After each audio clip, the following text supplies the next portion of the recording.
नमस्कार स्टूडेंट्स, आज हम सीए इंटर के लिए आरटीपी जनवरी 25 कॉर्पोरेट एंड अदर लॉज में डिस्क्रिप्टिव क्वेश्चंस की डिस्कशन करेंगे बेस्ड ऑन अदर लॉज। तो हमारा पहला प्रश्न एलएलपी एक्ट पे है। कहता है अमित एंड प्रिया पार्टनर्स हैं, XYZ एलएलपी में कंसल्टिंग फर्म है।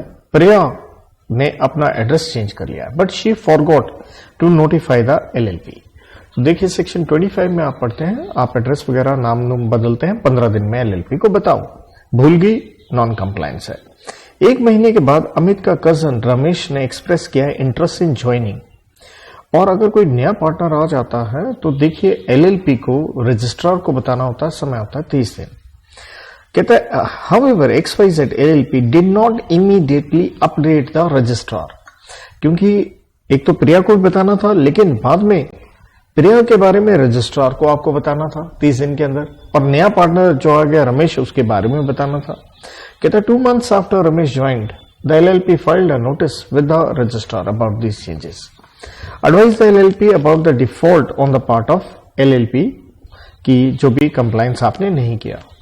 सो the problem is based on section 25 of the LLP. As I said, हर पार्टनर को अपना नाम या एड्रेस में कोई चेंज आता है तो वो एलएलपी को 15 दिन में बताना है, और एलएलपी अगर कोई नया पार्टनर आ गया या कोई सीज कर गया तो वो रजिस्ट्रार को बताएगी 30 दिन के भीतर। और दूसरी बात एक और है, एंड अगर यही चेंज वाला नेम एड्रेस है तो भी आपने रजिस्ट्रार को 30 दिन में बताना है। तो यहां तो आपने सच बताया नहीं, तो वही आपका डिफॉल्ट तो है। अगला प्रश्न जीसी एक्ट के ऊपर है। पार्लियामेंट ने रिसेंटली पास किया है environment protection amendment act 24 to strengthen regulations on industrial waste disposal. That specified commencement की डेट बताई गई है 1 सितंबर, जबकि प्रेसिडेंट साहब ने एसेंट दे दिया है 15 जुलाई। तो आप समझ गए होंगे सेक्शन 5 के ऊपर है। नो डाउट इस दिन अमेंडमेंट एक्ट बन गया 15 जुलाई को, क्योंकि एसेंट दे दी, बन गया, लेकिन वो कमेंस तो तभी होगा जो भी डेट आपने स्पेसिफाई कर दी है या ऑफिशियल गैजेट में जो छप जाए। कहता ग्रीन अर्थ लिमिटेड एक इंडस्ट्रियल कंपनी है, वो अनसर्टेन है about the provisions of this particular act की कब से वो स्टार्ट होगा। द कंपनीज लीगल टीम ने रेज किया क्वेश्चन कि whether they need to immediately comply with the new regulations और if they have grace period until the commencement date. तो आपसे पूछा गया है, जवाब दीजिए। तो सेक्शन 5 में हम यही पढ़ते हैं कि अगर कोई स्पेसिफिक डेट ना दी हो तो जो एक्ट है वो कम इनटू फोर्स कब होता है, अगर तो हम यही कहते हैं अगर वो before the commencement of constitution है तो जिस दिन एसेंट मिल गई है गवर्नर जनरल की, लेकिन नेचुरल अगर उसके बाद में है तो जिस दिन कंसेंट मिल गई है प्रेसिडेंट की। लेकिन यहां तो साफ बता रखा है 1 सितंबर, तो इसलिए हम कहेंगे यहीं से आपका कमेंसमेंट होगा। iOS इंटरप्रिटेशन ऑफ स्टैट्यूट के ऊपर सिंपल सा प्रश्न है, डायरेक्ट प्रश्न है, सिंपल पूछा गया effect of usage custom and practices, जो कि आप जानते हो सेकेंडरी रूल्स ऑफ इंटरप्रिटेशन में हम पढ़ते हैं। तो मीनिंग के अंदर बेसिकली मैं ये कहता हूं यार 3 पॉइंट आते हैं कि यूसेज और प्रैक्टिस आपने डेवलप की है तो वो इंडिकेटिव है ऑफ द मीनिंग रिकॉग्नाइज्ड।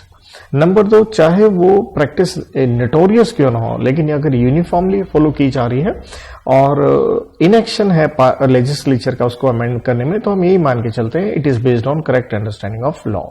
तीसरी बात हम यही कहते हैं जैसे ही कोई प्रैक्टिस रिसीव्स जुडिशियल या legislative backing it gains additional wait.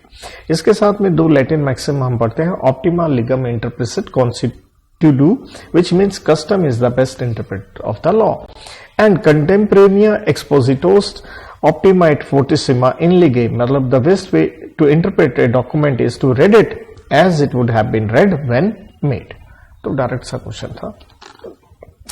FEMA के ऊपर प्रश्न है हमारे पास कि रवि एक इंडियन सिटीजन है, सॉफ्टवेयर इंजीनियर है, इंटरनेशनल कंपनी में काम करते हैं। प्रीवियस फाइनेंशियल ईयर 23-24 में वो 200 दिन भारत में है।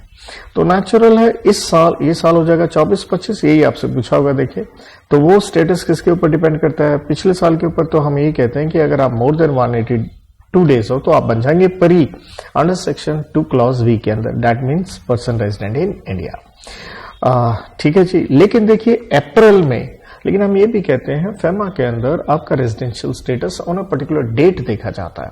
तो अप्रैल में करंट फाइनेंशियल ईयर में आपने जॉब एक्सेप्ट कर लिया कनाडा में और भारत छोड़ के जा रहे हैं, तो हम वहां एक्सेप्शन पढ़ते हैं कि अगर आप एम्प्लॉयमेंट वगैरह के लिए हिंदुस्तान के बाहर जा रहे हैं तो चाहे आप मोर देन 182 है वो नहीं लगेगा, आप PRI नहीं रहेंगे, रादर आप क्या बन जाएंगे, PROI, person resident outside India, under section 2 का W में, राइट।